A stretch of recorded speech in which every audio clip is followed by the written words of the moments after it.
Welcome to day 5 of the Podcasting Challenge course. Today we're going to be talking about building your website. Dave Jackson, the author of Profit from Your Podcast, said, when you have a website, you have total control over your brand, your message, and how you want those to be displayed. So when you're thinking about your website, the first thing to think about is going to be the theme. It's one of the most important aspects. According to Kinesis Inc., a business growth company, said first impressions are 94% design related. Even the best content is rendered powerless when it's embedded in poor design.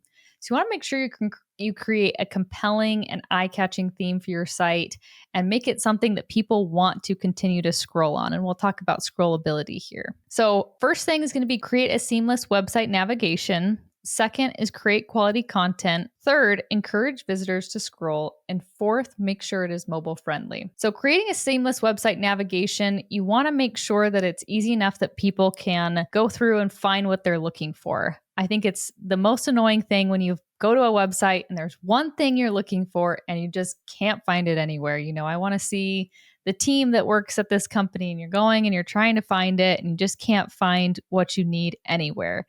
So make sure your navigation bar is easy and clearly explain to the user what content you have and where to find it. So if you have your podcast content, it could be podcast. If you have video, it could say video. If you have an about page, just name it about. So make it super easy and simple to navigate and find where information is that they're looking for. When designing your site navigation, I would consider using the following pages: a homepage, video page, podcast, blog, newsletter, about, reviews, and contact. Each of these are going to be easy to create in PodUp in our site builder, which we'll go through a demo in the next course. When creating content, SEO, ads, and social media might attract the visitors to your site, but your content is what keeps them coming back. The content should be informative, relevant, and readable. So a good example of this is this charitywater.org website. They provide a lot of content about a water crisis as well as actionable steps for people to take to help solve those issues. So I love that we said SEO, ads, and social media might attract them, but your site, your content, and the design of your site is really what's going to keep them coming back. So you want to make sure that you put an emphasis on your website. Make it something that people are going to look at and go, this is visually appealing as well as very informative. Things to consider regarding your content is the content should be quality. Don't just put things on your website to put things on your website. Don't have it there to just be a filler. You want to make sure that you're putting quality content, have something that they can interact with, and your site should have the same goal that your podcast has, that you want to be putting out that quality content. So make sure your website also has quality content.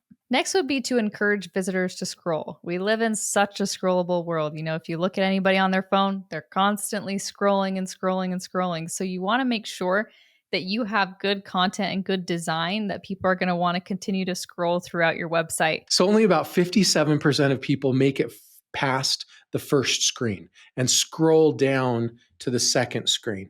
And then 74% of people don't make it past the second screen. So that means only 26% of people make it past the first two screen heights of your website. So if you have this really huge long page, just realize most people aren't getting very far down that page. You've got to hook them and provide a lot of value very quickly on that page. That leads us exactly into this. So we talk about wanting to encourage people to scroll, but we don't want to make it so that they have to scroll so much, because too much scrolling can be a bad thing. So don't create a homepage that takes forever and too long to scroll through.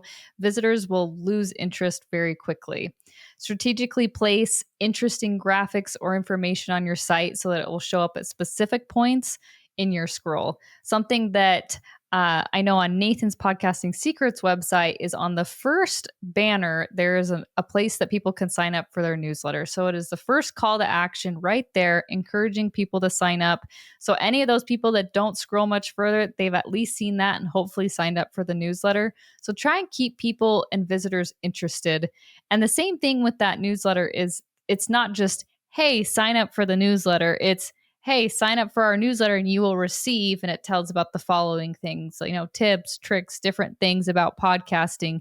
It's giving value from the get-go. So try and create things that are going to be visually appealing as well as quality content that they're going to see there and go, okay, yeah, I want to be here. I want to be on this website. I want to, partake in all of this content. Yeah, I would ask yourself, what is the most important thing that I want my users to do on my site?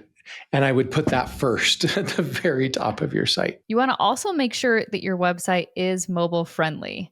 I nowadays am only on my computer for work, but otherwise I do so much on my phone. And my husband is always telling me, he's like, because I'm trying to buy tickets or whatever it is on my phone. And he's like, just go do it on your computer. It's going to be easier. But I don't want to walk up the stairs, get on my computer. My phone is always at my side.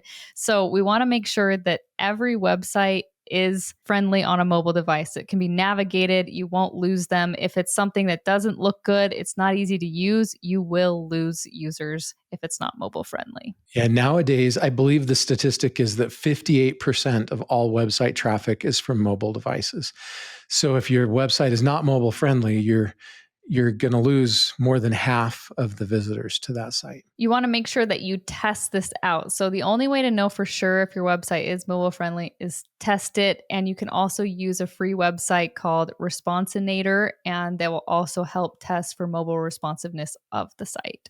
Are you feeling overwhelmed with the tasks of starting and managing a podcast? If so, you are not alone. Pod Allies is here to support you every step of the way. We offer services to help you edit and publish episodes, invite guests, create and post social media clips, craft titles and descriptions, run advertisements, and much more. Our team is here to help you focus on what matters most, your content. Visit podallies.com and discover how we can be the ally your podcast needs.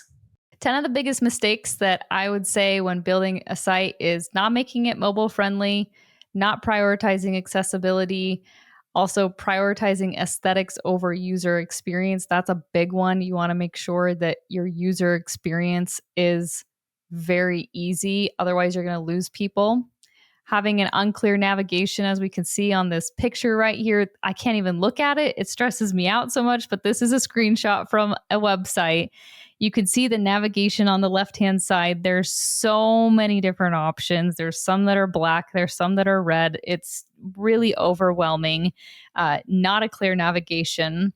The fifth one would be not effectively communicating your brand's purpose. So looking at the site, I have no clue as to anything that's going on. I don't know what the brand is. I don't know what they're trying to, convey to me. Overloading your website with content, using colors and designs that make text hard to read, using unclear call to actions, having irrelevant content, and forgetting to optimize your site for SEO. So I feel like this example here is every mistake you can think of. Everything on here is there's random pictures of, I'm not sure what it is. There's lots of different links and content that are a little bit overwhelming. There's no clear call to actions on the website. So make sure you're following these guidelines and not making any of these mistakes. Otherwise, you're going to easily lose visitors. In the next course, we're going to go through a whole site builder demo of the entire site builder of PodUp. So we'll teach you how to build a website, pick your theme, customize your content, customize all of your branding on your website. So for today, I would identify the goals for your website. What pages are you wanting to create? Do you want to have an about page? What type of content do you want to have on there? So start thinking about your website and what your goals for it are and what content you want to have on it. And we'll see you in day 6 for the site builder demo.